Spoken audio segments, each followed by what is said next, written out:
Você já teve medo? É uma pergunta que eu faço, mas sabendo já da resposta. Afinal, quem nunca teve medo na sua vida? Porém, quando nós analisamos, a gente vai ver que o medo, ele às vezes é até bom para cada um de nós. O medo de falar em público, ele nos prepara para um sermão, para uma palestra, para uma apresentação. O medo de abrir uma empresa, que nos prepara de forma mais administrativa, de uma forma mais correta, para enfrentar os desafios que é ter o seu próprio negócio. O medo do casamento, onde nós precisamos nos preparar para casa, para a construção da família, para os filhos, entre outros. Então, num certo ponto, o medo é até bom, ele até nos prepara, ele é até necessário que nós possamos ter. Richard Baxter, ele vai trazer uma frase que é muito interessante. Ela diz assim: o medo é uma paixão necessária ao homem, pois foi plantado na natureza para nos restringir do pecado, nos conduzir ao dever e evitar a miséria. Porém, esse medo, ele não controlado, ele pode ser até um pecado. Por que um pecado? Vamos lá. Ele é pecado quando ele procede de uma incredulidade e desconfiança de Deus, quando existe um medo da criatura e não um temor ao Criador de todas as coisas, quando tememos que Deus cometa algum engano ao ponto de não cumprir as promessas que Ele próprio estabeleceu na Escritura, ou o medo quando ele é tão grande dentro de mim ou dentro de nós, que faz com que nós procuremos uma outra forma, uma outra alternativa que não seja o próprio Deus, o próprio Senhor das nossas vidas. Quando nós olhamos a história de Davi e a história ali de Saul, a gente vai ver que aquele gigante Golias, ele vinha ali contra aquele povo. Por 40 dias e 40 noites ele afrontava aquele exército. E Saul, como um líder, como um rei daquele povo, ele se encontrou com medo daquela situação e não enfrentou aquele gigante. E juntamente com isso, o exército dele totalmente com medo também, com medo daquilo que aquele gigante poderia fazer. E é normal a gente ver esse medo, porque afinal a gente está falando de um gigante, alguém que aos olhos humanos era impossível eles conseguirem derrubar ou conseguirem acabar com a vida dele.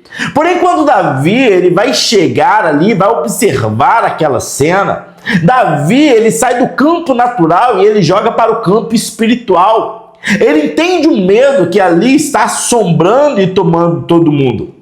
Porém, Davi, ele não vai olhar o tamanho daquele gigante, mas ele vai jogar ao campo espiritual. E quando ele joga no campo espiritual, ele pergunta: quem é esse para enfrentar o exército Deus Todo-Poderoso? Aos olhos humanos, era normal ter um medo. Aos olhos humanos, o medo ali era mais do que real, porque afinal estava se falando de um gigante preparado de guerra, um grande guerreiro que estava afrontando aquele povo. Mas quando Davi, ele joga para o campo espiritual, ele olha para Deus e ele olha para aquele gigante, ele agora entende que aquele gigante era muito pequeno perto do Deus que ele servia. E automaticamente, quando Davi ele vai enfrentar esse gigante e vencer essa batalha, aquele mesmo exército que estava ali acuado, aquele mesmo exército que estava com medo, agora eles vão e perseguem o exército filisteu e matam esse exército. Não mudou o exército do povo de Israel. O exército do povo de Israel era o mesmo que estava ali junto com Saul. O que mudou foi a mentalidade do líder.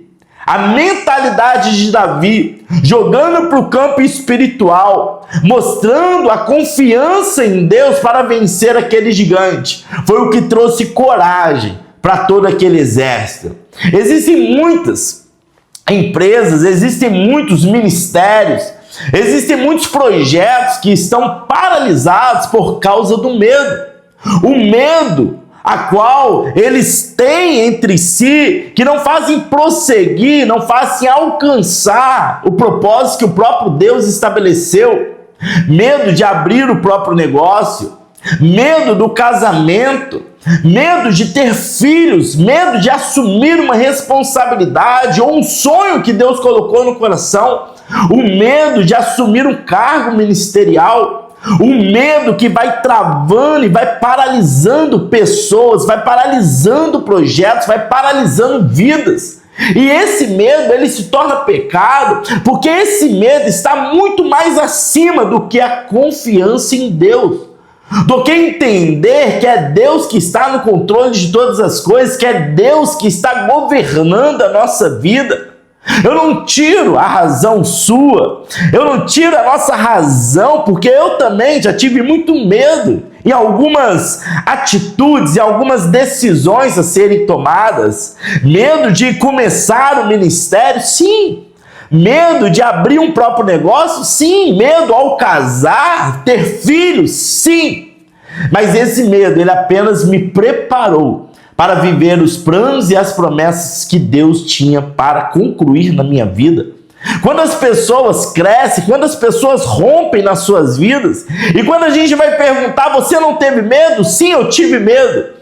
Mas a confiança em Deus era muito maior do que o medo. O medo, meu querido, ele não pode paralisar. O medo, ele vem para te preparar. O medo vem para te mostrar a realidade.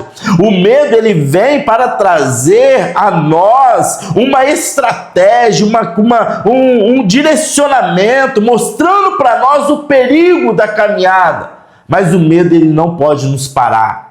Porque o medo não é o que rege as nossas vidas. O medo é apenas um sinal. Mas o que rege as nossas vidas de fato é aquele que governa sobre nós. Deus é maior do que todas as coisas. Deus é maior do que tudo que existe. Eu não posso ter medo e preciso ter medo do diabo.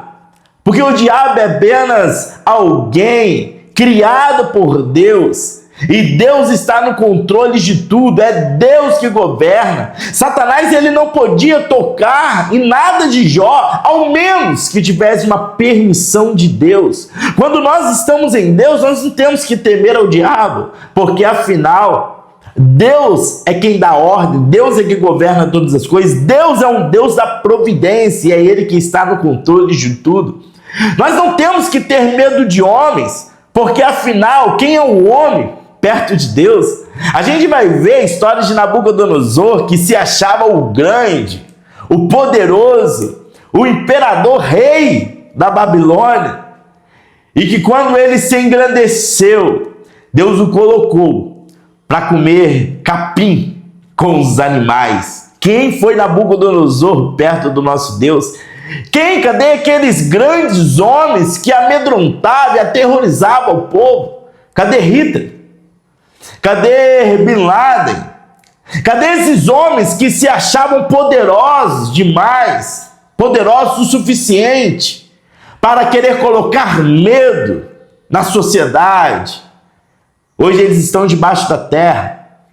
Hoje eles são apenas pó, porque do pó vieram e por pó vão voltar. Mas Deus continua sendo Deus.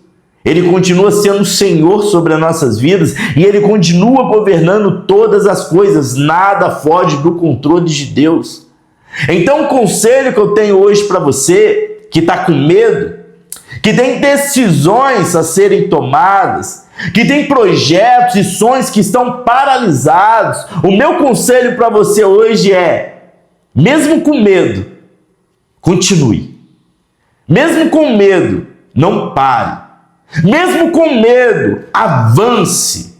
Você pode até ter medo, mas o medo nunca poderá ser maior do que a tua confiança em Deus, do que a tua confiança naquele que pode todas as coisas, do que a tua confiança naquele que é soberano e eterno para guiar as nossas vidas e fazer tudo aquilo de acordo com a vontade dele. É Ele quem governa a nossa vida.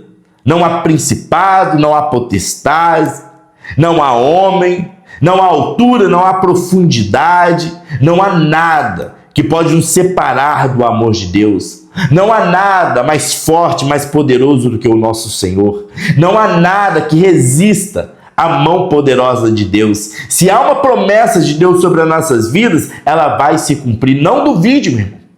Não duvide daquilo que Deus pode fazer e aquilo que Deus vai realizar sobre a mim, sobre a tua vida. O medo vem, mas usa ele como preparo, para que você possa se organizar melhor, para que você possa administrar melhor, para que você possa criar estratégias melhores. Mas nunca utilize o medo como um empecilho ou como uma barreira que te separe do propósito e dos sonhos que Deus planejou para você e para nós. Que Deus abençoe a tua vida, que você possa receber essa mensagem, ser ministrado por ela e, mais ainda, colocar em prática tudo aquilo que estava paralisado por causa do medo na sua vida. Que Deus te abençoe.